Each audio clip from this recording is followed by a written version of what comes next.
guys? Welcome to another episode of Pass the Rock podcast.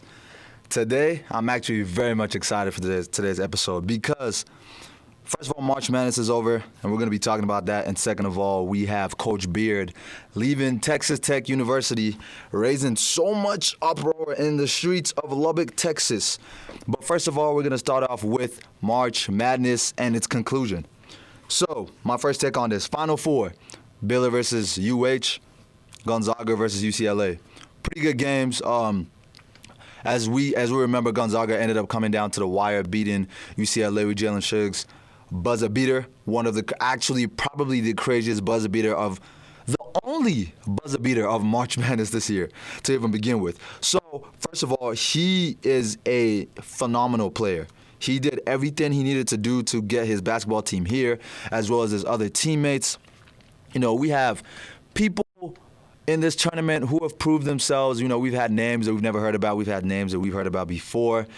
And they all showed out in this game. However, Gonzaga beat UCLA 93-90, of course, with the buzzer beater in overtime. I'm not going to lie to you, that was one of the craziest things I saw. And the whole of March Madness, that was the most exciting thing that I had seen. So moving on, we had seen Baylor literally thrash UH 20 points, pretty much a 30-point deficit. And they're looking very strong. Now, if you look at the last episode, I had mentioned that Baylor and Michigan were my only hope at the time. Unfortunately, Michigan lost. Baylor was left, and Baylor came through. My prediction of the final score in my bracket was not, quite correct, but I did predict Baylor versus Gonzaga with Baylor taking the chip. Great prediction. Also won some money. Good stuff. But my biggest thing this whole season is I had been saying that Gonzaga, I never believed. I knew they were a very good team, but I wasn't sold on Gonzaga winning the chip. And the main reason behind that is pretty much because looking at the schedule, Gonzaga had not played a lot of people that were necessarily an amazing team. One of their biggest opponents was Creighton. And, even in those kind of games, you saw them show out, of course. But just even looking at their schedule, they didn't really play any ranked teams. The only teams that Gonzaga really played that were ranked was Kansas, West Virginia, Iowa. I believe those were the only teams they played. And coming down to it, it looked like Gonzaga obviously was a good team. They played ranked teams throughout their schedule here and there. You saw it happen. But when you look at Gonzaga's overall schedule, there was about 3 ranked teams they played that I just mentioned. They never got to face Baylor. On the other hand, Baylor had played multiple ranked teams. There was only 2 teams in the Big 12 this season that wasn't ranked before March Madness. And the 2 teams, I believe, was Kansas State and Iowa State. Those are the only 2 teams this season that were not ranked. So that raised so much concern because Baylor is playing in a competitive division. The Big 12 and I believe the Pac-12 or the Big 10 were one of the biggest, most competitive divisions in college basketball this year. On the other hand, Gonzaga was kind of, having their way over there, doing what they needed to do. Great basketball team, great IQ. They do everything well when it comes to the game of basketball. The only thing that I had questioned was the fact that they had never really faced a team like Baylor, which has been facing great teams. And when you see Baylor beat a number 2 seed, UH, badly. On the other hand, Gonzaga struggled with UCLA. They took them to overtime. UCLA is an 11th seed, and it had to take Jalen Suggs hitting that buzzer beater for them to even win the game. That is concerned, and then they lose 86-70. They went 31-0, I believe. They went 31-0, and then lost in the finals. I said it from the beginning of the season. I wasn't sold on Gonzaga. I said I never said they weren't going to make it to the finals. I just wasn't sold on them winning the chip, and I was correct. I still believe they're a good basketball team. They can probably come back next year. Fortunately, Jalen Suggs probably going to the draft. Possibly other players probably graduating and leaving. But we will see what they do to come back. When it comes to the stats were pretty out here even. Looking at Gonzaga, Jalen Suggs had 22 points, 3 assists, 1 rebound, did everything he needed to do. Corey Kispert had 12 points, 2 assists, 3 rebounds. Drew Time had 12 points, 3 assists, 5 rebounds. And you can see, like, it was pretty even around. Everybody was trying to play good basketball. Unfortunately, at some point in time, when you play a very talented team like Baylor, you get what you get. Baylor showed out throughout the whole game. They started off with almost a 20-point lead. Going to the half, they were leading by 10 points. They came back into the half with a momentum. Davion Mitchell, 5 assists, 15 points, 6 rebounds. The leading scorer on that team was Jared Butler, the guard, 22 points, 7 rebounds, and 7 assists and 3 rebounds. Great game, but we saw another blowout this year in both aspects of college sports. College football, Alabama destroyed Ohio State, unfortunately, and now Baylor destroyed Gonzaga.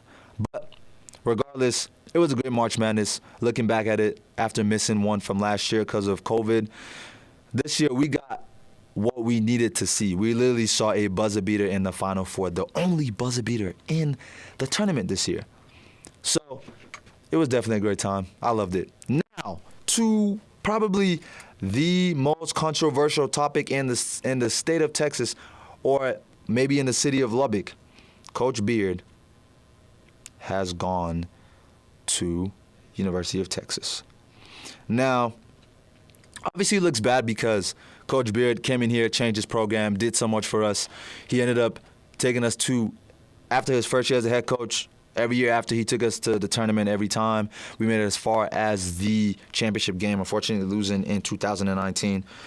But regardless, it definitely looks bad that he went to our rival school specifically. That looks bad. But at the end of the day, as much of a Tech fan that I am, and as much as I didn't want him to leave, and as much as I want to bash him for going to our rival school and everything, I can see where he's coming from, you know? Like, he got offered better money, a lot of money. At the end of the day, yes, you know, loyalty is number one. Everything that's very important, but you also got to think that people are living their daily lives. Coach Beard is a father at the end of the day, and when it comes down to it, he's probably going to put his family first and what's best for his family, which is very, very much understandable. Now, I don't want people trying to use that Kevin Durant approach where everyone's trying to say he's leaving, you know, Tech to go to our rival school and he's betraying us and he's going to get, you know, he's just trying to choose the easy lane. Not really, because when you think about it, over the past 3 years, Texas Tech has been better than UT in basketball when you look at it consistently. UT was just a better team this year. So I don't see anything wrong in what he did, apart from the fact that he went to our rival school. Definitely hurt so much more. I definitely wish Coach Beard the best in UT, but we will be coming for that neck. Like I said, horns down. I do not support UT in any way. I mean, I wish him the best, but I'm not going to be supporting UT when they play anybody, especially when they play us. But looking at it, we were in fear. We thought a couple of our basketball players were going to transfer to different schools. They were in the transfer portal, but you know, they did take out their name from the transfer portal. Thankfully, we have a couple of players coming back next season. It is something that we're definitely looking forward to, something that I am ready, you know, to kind of just see what next season brings us. See where everything kind of goes, because right now it looks very uncertain. No one knows what's happening. Mark Adams is now the head coach of Texas Tech University basketball team. So that is our future. That is our future from now on. We are ready to see what he brings to the team. We're ready to see the things that he has in stock. You know, having a different coach is going to be much more different. These players are used to playing with the same guy over, you know, the past few years. We have veterans. We have new people who got recruited by Coach Beard. But at the same time, Mark Adams has been here. So hopefully the chemistry's through there. Kyler Edwards, like I said, has decided to stay at Texas Tech. that is great news. That he had everybody was on edge trying to figure out what he's gonna do, but that's great news. And we do have Kevin McCullough also coming back to Texas Tech. They both have unfinished business. We are ready to see what we got going on next season in Texas Tech basketball. Now, with all that being said, football, what's going on? What's going on? Like, I really need to know. Like I've been here. I've been here since 2016, and I think we've had one winning season since I've been here, and I think it was my first year win. Patrick Mahomes that was Patrick Mahomes' last season here before the draft. Phenomenal quarterback, as we can see. But seriously, Texas Tech football, like I really want to see what was just one season, just like one great winning season, a bowl game. Just we're not asking for a national championship. We're not asking for a playoff appearance. That would be amazing. But just one bowl game in 2021. Can we get one bowl game? One bowl game?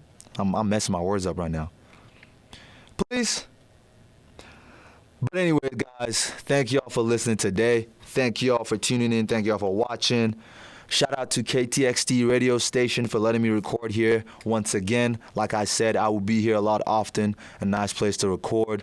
Shout out to Texas Tech, KTXT radio station. Y'all make sure to like, comment, subscribe. And for those who are listening in and have never checked out my YouTube channel, make sure you go check it out. PASSTHEROCK on YouTube.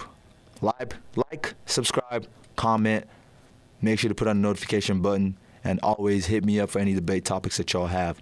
With that being said, guys, thank y'all for watching today. Thank y'all for tuning in. Peace out.